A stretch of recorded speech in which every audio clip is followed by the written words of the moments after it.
Pada zaman dahulu di sebuah daerah bernama Pantai Air Manis yang berada di Padang, Sumatera Barat, hiduplah seorang janda bernama Mande Rubaya. Ia memiliki seorang anak laki-laki yang bernama Malin Kundang.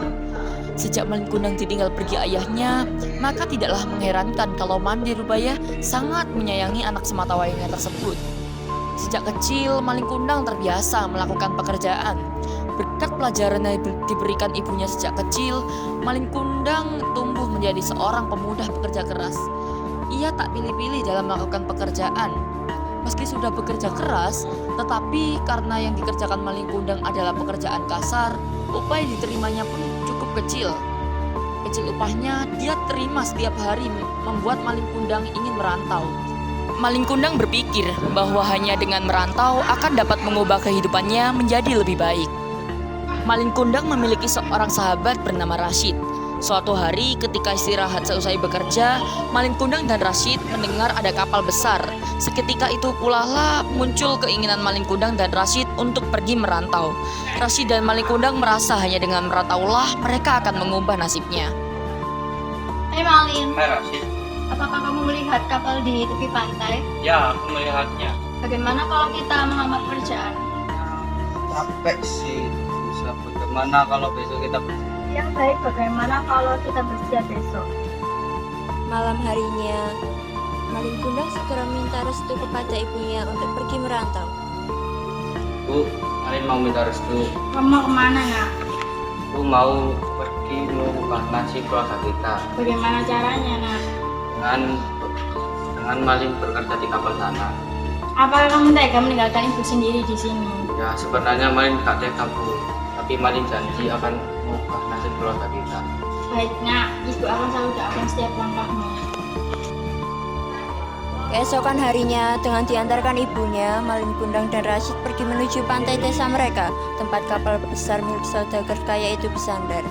Tak lama berselang, kapal itu segera berlayar meninggalkan kampung halaman Malin Kundang dan Rashid.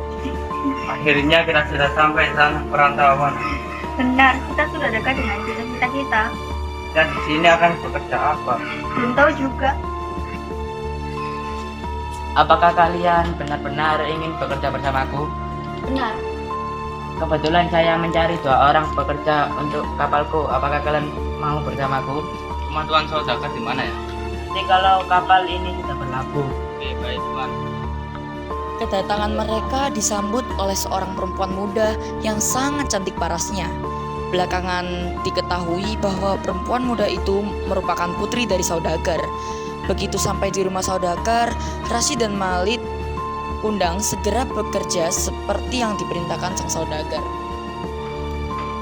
Pak, siapa nama 2 orang itu? Yang mana, nak? Yang gagal dalam rajin itu, Pak. Oh, yang itu, nak. Itu namanya Malin. Oh, namanya Malin. Memang ada apa, putriku? Tidak apa-apa, Pak. Saya ingin tahu aja. Baiklah, nak. Sejak saat itu, Putri semakin kagum pada Malin Kundang. Selain itu, Putri juga jatuh cinta sejak pandangan pertama kepada Malin Kundang. Saat itu, saudagar pun mengizinkan Putri menikah dengan Malin Kundang. Sayangnya, nasib malang justru dialami Rashid. Sebab sering bermalas-malasan dalam bekerja, ia pun dipulangkan ke kampung halamannya.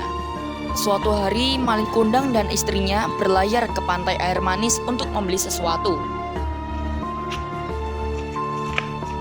Akhirnya kita sudah sampai, Kanda. Ya, Dinda. Biarlah pedagang itu. Dia adalah pemanipulasi. Oh, benarkah, Kanda? Benar, Dinda. Mari bantu dia. Mari, Kanda. Hai sahabat.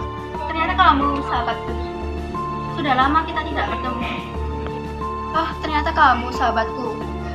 Sekarang kamu sudah jadi orang kaya ya? Ya kawanku, syukur alhamdulillah.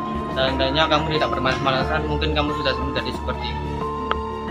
Sesudah Malin Kundang berlalu, Rashid segera mengabari Mande dan mengajak Mande pergi menemui anak sematawayangnya ke dermaga.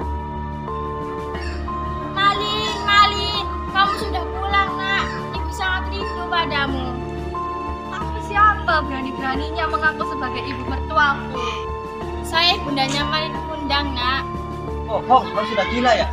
Mana mungkin kamu mempunyai ibu seperti itu? Malin, ini ibu nak, mengapa engkau berubah menjadi seperti ini? Apakah kekayaanmu merubahmu menjadi lupa kepada ibumu? Suamiku tidak mungkin memiliki ibu yang kotor, tua, dan miskin sepertimu. Bukan ibuku. Ya Allah, mengapa anakku berubah menjadi seperti ini?